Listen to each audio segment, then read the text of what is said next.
York Yacht Club to serve as patrol craft before the Navy established effective anti-submarine defenses and maneuvers, which limited the U-boat carnage. Between World Wars I and II, the U.S. Navy studied U-boats and hired German submariners.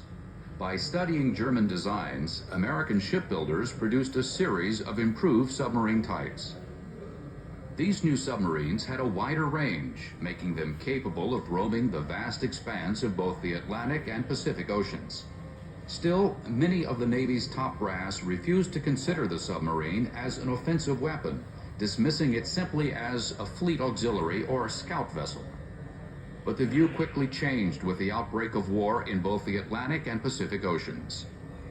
Between January 1942 and September 1945, American submarines destroyed more than 55% of Japan's merchant fleet and 20% of Japanese naval vessels.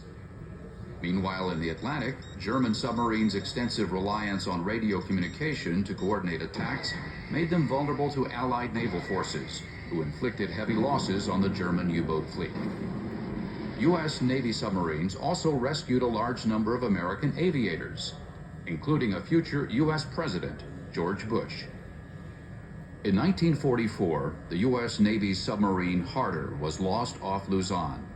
Commander Samuel D. Dealey was posthumously awarded the Congressional Medal of Honor.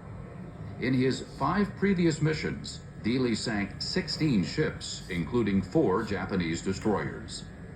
Dealey's sacrifice and successes typify the role of the U.S.